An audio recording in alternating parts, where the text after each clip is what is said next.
Welcome to YouTube zoology classes by Divya.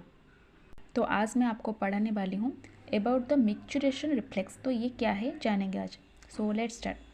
When the volume of urine in the urinary bladder exceeds 200 to 400 millilitre, जब 200 to 4 millilitre हो जाता है urinary bladder में pressure within the urinary bladder increases considerably and sensory stretch receptor in its वाल। इसके वाल में क्या होता है, सेंसोरी स्ट्रेच होता है रिसेप्टर के माध्यम से।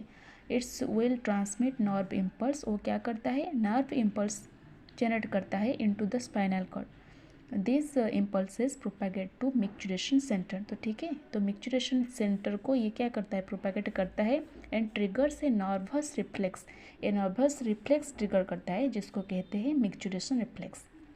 In this reflex are parasympathetic impulses from the micturition center propagate to the urinary bladder wall। तो urinary bladder wall को और किसको, इंट्रल यूरेथ्रल स्फंक्टर को ये क्या करता है, इम्पल्सेस भेजता है। The nerve impulse cause contraction of the detrusor muscle. तो ये जो नर्व इम्पल्स होता है ये क्या करता है, कॉन्ट्रैक्शन करता है डिस्ट्यूसर muscle.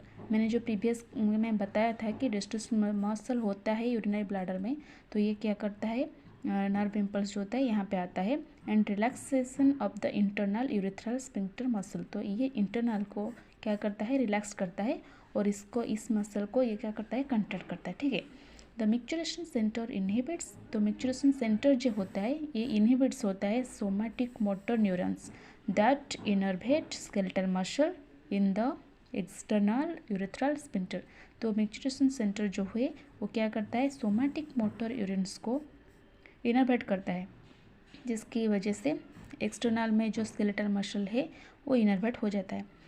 Upon contraction of the urinary bladder wall and relaxation of the sphincters. तो फॉर्मली क्या होता है, अपन तो इस तरह से क्या होता है, यूरिनेशन टेक्स प्लेस करता है। ठीक है। Urinary bladder feeling causes a sensation of fullness that initiates a conscious desire to urinate before the micturition reflex actually occurs. तो मिक्चुरेशन रिफ्लेक्स होने से पहले यूरिनरी ब्लैडर क्या करता है, एक सेंसेशन देता है। Characteristics of normal urine. Chemical composition. तो केमिकल कंपोजिशन क्या है, urine volume is about 95% water and 5% solutes. इतना वाटर रहता है और इतना सॉल्यूट्स रहता है। The largest solute fraction devoted to the nitrogenous wastage urea, creatinine and uric acid. तो ये जो तीन है, यूरिया, क्रिएटिनाइन, यूरिक एसिड, ये है नाइट्रोजनस वेस्ट। और इसका कलर क्या है, light yellow colour is due to urochrome. तो यूरोक्रम क्या है, pigment produced from the breakdown of bile. तो बाइल्स की ब्रेकडाउन से जो प्रोड्यूस होता है that is the urochrome. And urobilin from the breakdown of haemoglobin, जो कि किस तरह प्रोड्यूस होता है, जब ब्रेकडाउन की हीमोग्लोबिन के ब्रेकडाउन होता है तब ये यूरोबिन प्रोड्यूस होता है। तो ये यूरोबिलिन और यूरोक्रोम की वजह से कलर क्या होता है, लाइट येलो कलर आता है। तो इसका ऑर्डर क्या है, mildly aromatic, mildly aromatic but becomes ammonia like upon standing. Urine of diabetes has a fruity odor due to the presence of ketone bodies। तो ketone bodies रहने से ये क्या होता है, फ्रूटी ऑर्डर देता है। इसका pH क्या है, रेंजेस बिटवीन 4.6 to 8.0, एवरेज 6.0 रहता है, स्लाइटली जो कि एसिडिक है, वेरीज कॉन्स्टेबली विथ डाइट। तो डाइट के हिसाब से ये क्या करता है, वेरीज करता है। High protein diet increase acidity. तो हाई प्रोटीन डाइट अगर होगा तो ये एसिडिटी को इंक्रीज कर देगा। और वेजिटेरियन डाइट्स इंक्रीज अल्कालिनिटी। ठीक है, तो जो वेजिटेरियन डाइट्स करेंगे तो उनका अल्कालिनिटी ज़्यादा होगा, और हाई प्रोटीन डाइट्स जो करने से क्या होगा, एसिडिटी इंक्रीज होगा। तो स्पेसिफिक ग्रेविटी क्या है, in urine it ranges from 1.001 to 1.035। The higher the concentration of solutes, जितना सॉल्यूट्स ज़्यादा होगा concentration, the higher the specific gravity. तो स्पेसिफिक ग्रेविटी का इतना हायर होगा। ठीक है। तो अब हम देखेंगे कि abnormal urinary constituents substance present. तो कौन सा सब्सटेंस प्रेजेंट होने से क्या क्या कंडीशन होता है।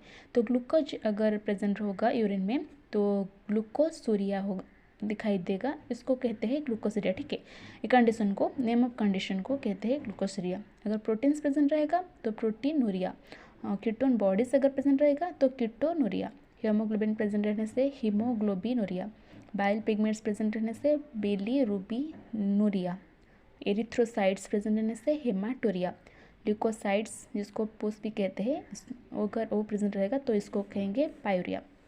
When the blood concentration of glucose is above, अगर ब्लड कंसंट्रेशन ग्लूकोज का कितना होगा 200 mg मिलीलीटर पर millilitre, the transport proteins in renal tubule cells cannot work fast enough to reabsorb all the glucose that enters the glomerular filtrate, जो glomerular filtrate के द्वारा enter करता है तब क्या करता है, ये रिएब्जॉर्ब नहीं कर पाता है ट्यूबुलर सेल्स के माध्यम से। अब हम पढ़ेंगे फॉर्मेशन ऑफ कंसनट्रेटेड यूरिन कैसे फॉर्म होता है। When there is a water deficient in the body the kidney excreted a concentrated urine by increasing water reabsorption, तो किडनी क्या करता है, वाटर रिएब्जॉर्प्शन को इंक्रीज कर देता है, जिसके वजह से क्या होता है, decreasing the volume of urine form, तो वॉल्यूम ऑफ यूरिन जो फॉर्म होता है वो कम हो जाता है। तो human kidney can produce a maximal urine concentration, तो कितना कंसनट्रेटेड यूरिन फॉर्म कर सकता है, that is the 1200 milli osmolitre, 4 to 5 times osmolarity of plasma. The basic requirements for forming a concentrated urine, तो बेसिक रिक्वायरमेंट्स क्या है requirements जिसके वजह से कंसनट्रेटेड यूरिन फॉर्म होना चाहिए, that is the a high level of ADH anti diuretic hormone which increases the, क्या करता है, permeability of the distal tubule and collecting ducts to water, तो डिस्टल ट्यूबुल और collecting ducts permeability of water को increase करा देता है। Second point देखेंगे, a high osmolarity of the renal medullary interstitial fluid which provides osmotic gradient, जो कि provide करता है osmotic gradient between the tubular lumen and the surrounding interstitial fluid. It is necessary for water reabsorption to occur in the presence of high level of ADH, जो ये जो होता है osmotic gradient जो प्रोवाइड करता है ये नेसेसरी होता है। The process responsible for building and maintaining the osmotic gradient, this process involves the operation of counter current mechanism, जो प्रोसेस होता है, जो ऑपरेशन भी इसको कहते हैं काउंटर करंट मैकेनिज्म, जिस प्रोसेस के माध्यम से क्या होता है, ऑस्मोटिक ग्रेडियंट जो होता है उसका वेल्डिंग होता है और मेंटेनेंस भी होता है। तो काउंटर करंट मैकेनिज्म क्या है, the counter current mechanism depends on the special anatomical arrangement of the loops of Henley और भासा रेक्टा। In the human, about 25% of the nephrons are juxtamedullary nephrons.